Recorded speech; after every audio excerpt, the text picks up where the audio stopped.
Hello guys, what's up? Welcome back to our YouTube channel. So for today's video nga po, pag-uusapan naman natin ang mga benepisyo nga po ng malunggay. Ayan, so kung mahilig kayo sa malunggay, alam nyo na ito yung mga benepisyong tatamasa nyo. Alam ko ang malunggay ay multivitamins, parang may pagkaganon siya, no? Sobrang dami ng mga benepisyo niya sa katawan. Pero ito po yung 1, 2, 3, 4, 5, 6, 7, 8 benefits na meron tayo dito. So, share ko nga po sa inyo. Pang-unang benepisyo nga po ng malunggay ay pamparami ng breast milk. Alam naman natin, di ba? Mas mas effective pa daw po ang malunggay kaysa sa gatas. Parang ganun.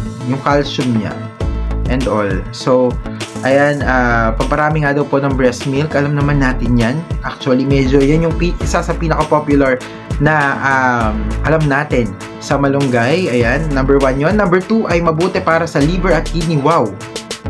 Sobrang wow kasi diba, alam naman natin yung kidney ay irreversible halos yung mga nangyayari sa kidney. So, mainam talaga na kumain po tayo ng malunggay para naman maalagaan natin ang kidney natin and of course, our liver din. Dahil yung liver natin, alam naman natin, importante din ang function niya katulad ng kidney. So, ugaliin din natin kumain ng malunggay para naman ma-protection na naman natin yung liver at yung kidney natin. Pero hindi naman, syempre, depende pa rin sa pagkain natin yan. Kung ano pa yung mga kinakain at ini-intake natin. Pero mainam na rin na kumain tayo ng mga nakakatulong nga po sa liver at kidney natin. So number 3, mabisang panlaban sa infection.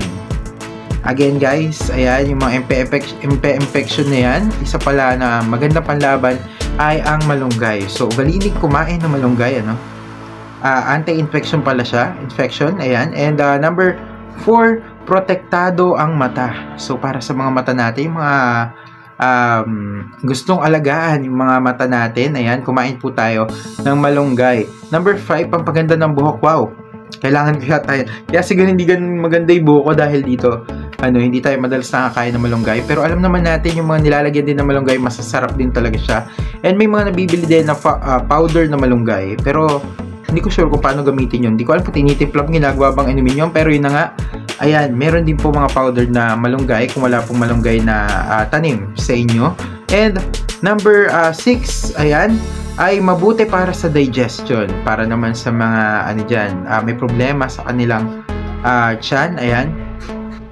Mainam pala siya sa digestion.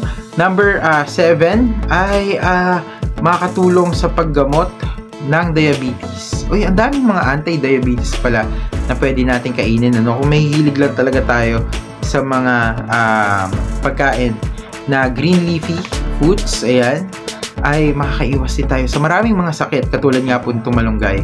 And last but not the least, number 8, may phytochemical niacin na pumipigil sa pagdami ng cancer cells. Wow! Ibig sabihin, kinokontrol niya yung cancer cells.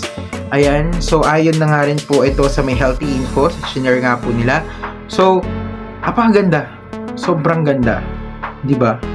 Pinipigilan niya yung pagdami ng cancer cells, which is alam naman natin na pag biglang nag-scatter yung cancer cells, ang hirap talaga niyang gamutin.